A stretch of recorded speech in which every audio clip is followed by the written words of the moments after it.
भगवान भगवान भोलेनाथ तो भाव के भूखे हैं। श्रद्धा और विश्वास से सुमिरन करें तो शक्ति ज़रूर मिलेगी। नमस्कार दोस्तों, आज मैं आपके लिए लाई हूँ भाव के भूखे भोलेनाथ की एक छोटी सी कहानी। एक गांव के बाहर छोटा सा शिव मंदिर था, जिसमें एक व्रत पुजारी जी रहते थे। एक दिन गरीब माँ अपने नन्हे से बालक को मंदिर के द्वार पर छोड़कर चली गई।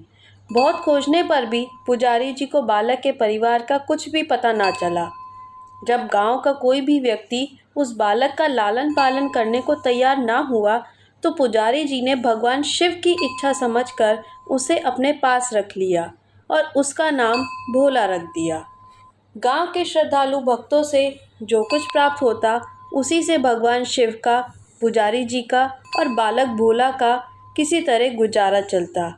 यदि किसी दिन कम भी पड़ता, तो पुजारी जी बालक और भगवान को भोग लगाकर स्वयं गंगा जल पीकर ही रह जाते। धीरे धीरे भोला बड़ा होने लगा। अब वे पुजारी जी के कामों में हाथ बटाने लगा। व्रत पुजारी जी के थके हारे हाथों को कुछ आराम मिलने लगा। इसलिए उन्होंने भोला को मंदिर की सफाई, भगवान शिव की पूजा, उनको भोग लगाने और उनकी आरती करने की विधि अच्छे प्रकार से समझा दी। अब वे स्वयं भगवान शिव के नाम जप और कीर्तन में समय व्यतीत करने लगे। एक दिन भगवान शिव के मंगलकारी नाम शिव शिव शिव शिव शिव का जाप करते हुए ही उनके प्राण छूट गए।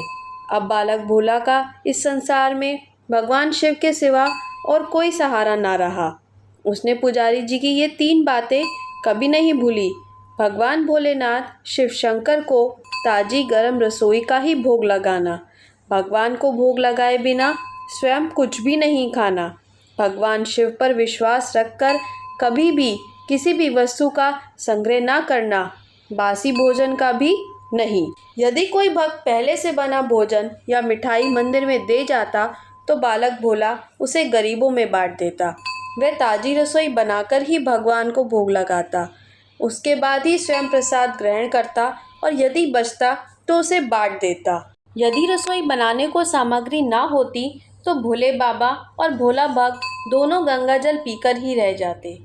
एक बार बरसात का मौसम आया और 3-4 दिन तक मूसलाधार वर्षा होने से मंदिर में एक भी भक्त नहीं आया।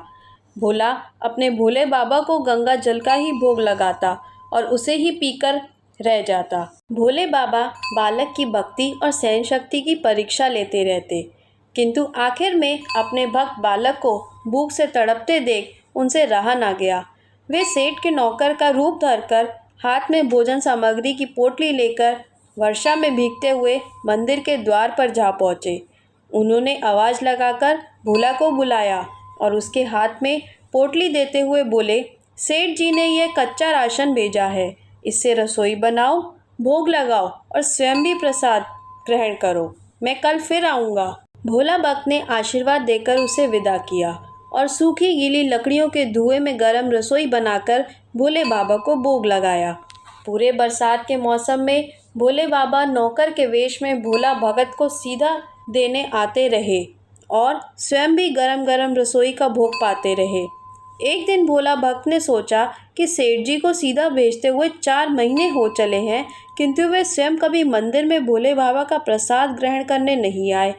अगले दिन जब भोले बाबा नौकर के वेश में सीधे की पोटली देने आए, तो भोला भक्त उनसे बोला, भाई तुम्हारे इतने धर्मात्मा सेठ जी कभी स्वयं मंदिर में प्रसाद लेने नहीं आए, इस कारण मेरा हृदय अत्यंत दुखी हो रहा है। अपने सेठ जी से कहना कि कल वे भी मंदिर में प्रसाद ग्रहण करने अवश्य पधारें। सुनकर नौकर बने भोले बाबा चौंक कर घबरा उठे और बोले, पुजारी जी, सेठ जी मेरे द्वारा आपको सीधा भेजते हैं, आप इससे भगवान को भी भोग लगा लेते हैं और स्वयं भी प्रसाद पाते हैं। फिर सेठ जी को बीच में बुलाने की क्या ज़रूरत है, जैसा चल रहा है वैसे ही चलने दीजिए ना। भोला बोला, ऐसे कैसे चलने दूँ, आपके धर्मात्मा सेठ जी इतने दिनों से सीधा भेज रहे हैं, क्या मैं उन्हें भगवान का प्रसाद देने का अपना कर्तव्य भी पूरा ना करूं? मैं किसी का उधार खाने वाला नहीं हूं। अपने सेठ जी से कह देना कि यदि कल भोले बाबा का प्रसाद ग्रहण करने ना पधारे, तो मैं उनका सीधा लेना बंद कर दूंगा। नौकर बने भोले बाबा तो अपने भोले भक्त की अकड़ देखकर कांप उठे और यह सोचकर मन ही मन हंसे कि वाह, आज तो लेने वाला ही देने वाले पर धौंस दिखा रहा है। लेकिन सरल हृदय भक्त के मनोभाव पर रीझ कर वे बोले, ठीक है पुजारी जी, कल सेठ जी मंदिर में प्रसाद ग्रहण करने ज़रूर पधारेंगे। दूसरे दिन बड़े सवेरे ही भोले बाबा नौकर के वेश में दूध और बहुत सारी भोजन सामग्री लेकर मंदिर जा पहुँचे। भोला चौंकते हुए बोला, भाई आज इतना सारा सीधा किस लिए ले आए? नौकर बने भोले बाबा बोले, पुजारी जी भूल गए क्या, आज आपने सेठ जी को प्रसाद के लिए बुलाया है, इसलिए आप जमकर रसोई बनाइए और भोले बाबा को भोग लगाइए। हाँ, यह तो बता दीजिए कि सेठ जी किस समय पधारेंगे।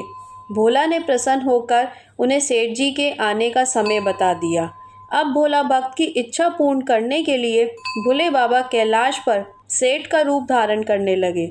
इधर अपने स्वामी को एक प्यारे भक्त के यहाँ जीमने जाने का समाचार सुनकर माँ पार्वती भी भला कैसे पीछे रहती। वे भी पति की आज्ञा लेकर सेठानी का रूप धारण करने में जुट गई। भोले बाबा ने अपने गले से मुंडों की माला उतार दी, शरीर पर लगी भस्म और गले में सांपों के हार को भी उतार कर रख दिया। उन्होंने एक मखमल का सुंदर कुर्ता धारण कर लिया, अपनी जटाएं सीधी कर गंगा और चंद्रमा को उसमें छिपा लिया और ऊपर से एक सुंदर रंग बिरंगी पगड़ी पहन ली। सदैव नंगे पैर विचरण करने वाले शिवजी ने आज अपने पैरों में रेशमी जूतियां धारण कर ली। हाथ का त्रिशूल और डमरू भोले बाबा ने नंदी के हाथ में थमा दिया और अपने हाथ में एक सुंदर छड़ी लेकर पार्वती जी के तैयार होने की प्रतीक्षा करते हुए कैलाश पर चहलकदमी करने लगे। इधर पार्वती जी घंटों से मेकअप करने में जुटी हुई थी। उन्होंने आज अपने पति देव के नगर में बनी सुंदर बनारसी साड़ी निकाल कर पहनी, जिसका रंग सेठ बने शिवजी के कुर्ते से मिल रहा था। उन्होंने सोने चांदी हीरे के जगमगाते हुए आभूषण धारण कर लिए, पैरों में सुंदर सैंडल पहन ली, बगल में सुंदर सा पर्स दबा लिया और भोले बाबा के बार बार आवाज़ लगाने के बाद श्रृंगार कक्ष से बाहर निकलकर आई। जब पार्वती जी और शिवजी ने एक दूसरे को सेठ सेठानी के वेश में देखा तो वे चकित होकर एक दूसरे को ही निहारते रह गए। दोनों एक दूसरे को देख देख कर निहाल हुए जा रहे थे। इससे पहले उन्होंने कभी एक दूसरे को ऐसा सुंदर रूप में नहीं देखा था। जब भगवान गौरी शंकर सेठ सेठानी का रूप धारण कर कैलाश से अपने भक्त के यहाँ दावत पे गए और गणेश जी, कार्तिकेय, नंदी, ऋषि मुनि, देवता, देवगण भी उन्हें देखकर चौकन्ने रह गए। सेठ बने शिवजी अपने हाथ में छड़ी को घुमाते हुए पृथ्वी पर चल रहे थे और उनके पीछे पीछे माँ पार्वती सेठानी बनी हुई चल रही थी। इधर भोला भक्त आज सुबह से ही सेठ जी के स्वागत में भांति भांति के पकवान बनाने में जुटा हुआ था। अपने भोले बाबा का भोग तो वह चलते फिरते बना लेता था, लेकिन आज उसे कई महीने से भगवान को भोग लगाने के लिए सीधा भेजने वाले सेठ जी को भगवत प्रसाद देना था। अतः आज उसे अपनी सारी पाक कला झोंक डाली थी। उसने सेठ जी द्वारा भेजे हुए चावल धोकर खीर बनाई, उसे धीमी आंच पर पकाकर गाढ़ा किया और उसमें सेठ जी के द्वारा भेजे हुए पिस्ते, बादाम, केसर, किशमिश डाले। मिर्च और अदरक को कूटकर उसे बाजरा, बेसन और गेहूं के आटे में भर भर कर मोटे मोटे मिस्से टिक्कड़ बनाए। रसोई बनाकर भोला भक्त पुनः स्नान करने चला गया ताकि स्वच्छ वस्त्र पहनकर भोले बाबा को भोग लगा सके और सेठ जी को उनका प्रसाद परोस सके। जब भोला भक्त स्नान करके लौटा तो देखा सेठ जी प्रसाद ग्रहण करने के लिए स्वयं तो आए ही हैं, संग में अपनी सेठानी जी को भी लाए हैं।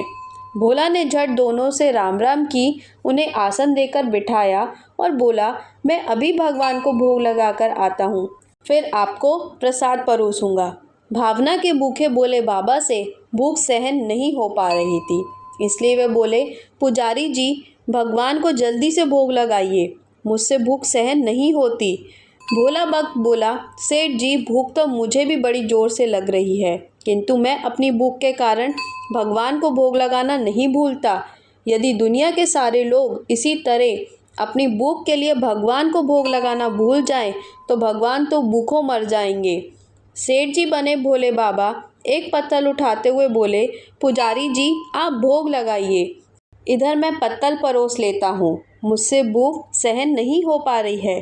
भोला भक्त सेठ जी बने भोले बाबा को डांटते हुए बोला, सेठ जी भगवान के काम में ना तो जल्दबाजी चलती है और ना ही कंजूसी। मैं जब तक भगवान को भोग नहीं लगा लेता आप रसोई के पास भी नहीं जाइएगा। चुपचाप इधर बैठ जाइए और ओम नमः शिवाय जपते रहिए। मैं अभी आता हूँ और आपको पेट भर भोजन करवाता हूँ। सेठ बने शिवजी डांट खाकर चुपचाप अपने आसन पर बैठ जाते हैं। सेठानी बनी पार्वती उनकी यह दशा देख बड़ी मुश्किल से अपनी हंसी रोक पाती हैं। लेकिन जैसे ही भोला भक्त पत्तल में सामग्री लेकर भगवान को भोग लगाने मंदिर में गया, शिवजी पार्वती जी को मौन रहने का संकेत करते हुए चुपके चुपके पैर रखते हुए रसोई में जा पहुँचे और उन्होंने एक एक व्यंजन उठाकर चखना शुरू कर दिया। भोले बाबा तो प्रसाद को चखते ही भौचक्के रह गए। खीर में चीनी की जगह नमक भरा हुआ था और सब्जियों में चीनी भरी हुई थी। जैसे ही भोले बाबा ने रोटी का एक टुकड़ा तोड़कर मुंह में दिया, वो सीसी करने लगे क्योंकि रोटी में मिर्च ही मिर्च भरी थी। वे सीसी करते हुए उल्टे पैर भाग आए और अपने आसन पर जा बैठे। माँ पार्वती अपने स्वामी की यह हालत देखकर खिलखिलाकर हंस पड़ी। इससे पहले कि भोले बाबा पार्वती जी के सामने कुछ सफाई दे पाते, भोला भक्त ओम नमः शिवाय मंत्र का जप करते हुए आ पहुंचा। उसने भोग को रसोई में मिलाकर उसे पवित्र बना डाला और फिर सेठ जी के सामने पत्तल परोसकर हाथ जोड़कर बोला, सेठ जी अब आप भी भोजन ग्रहण कीजिए। भोले बाबा तो अभी अभी भक्त की भक्ति से भी जोरदार उसके हाथ से बनी हुई रसोई चख चुके थे, अतः उसे जीमने की बात सुनकर उनके पसीने छूटने लगे। कभी वे भोला का तो कभी पार्वती जी का मुख देखने लगे। भोला को सेठ जी की ढील बर्दाश्त नहीं हुई और बोला, सेठ जी अब क्या हो गया आपको? अभी अभी तो आप इतना शोर मचा रहे थे, अब क्यों नहीं जीमते? आप जीमोगे तभी तो माता जी भी प्रसाद ग्रहण करेंगी और फिर मैं भी प्रसाद पाऊंगा। भोला की ललकार सुनकर भोले बाबा ने चुपचाप खीर का कुल्हड़ उठाया और सारी नमकीन खीर गटागट पी गए।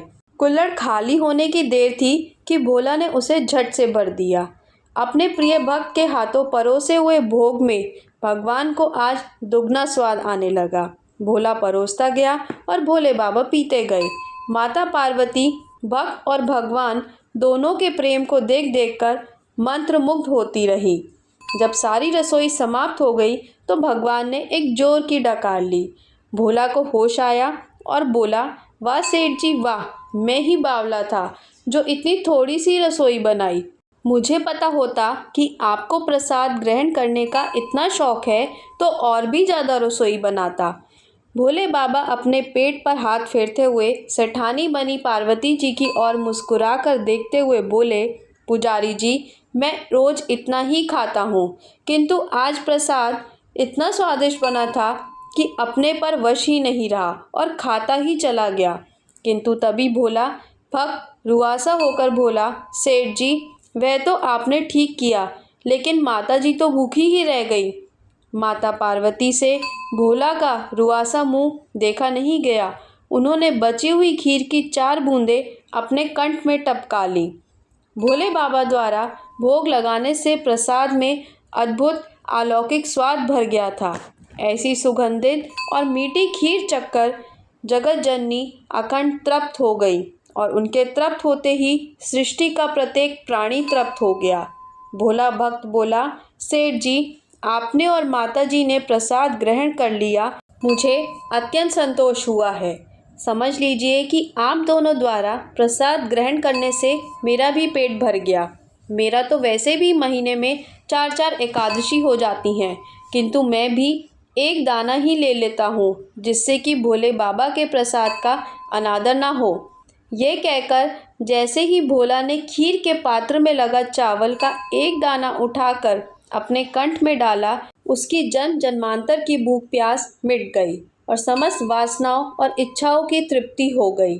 उसके ज्ञान के नेत्र खुल गए और उसने देखा कि उसके सन्मुख त्रिलोकनाथ, भगवान शंकर और माँ पार्वती जी आशीर्वाद की मुद्रा में मुस्कुराते हुए खड़े हैं। भोला दौड़कर उनके चरणों में लौटता गया और उन्हीं में समा गया। बोलो भोलेनाथ भगवान की जय। ओम नमः शिवाय।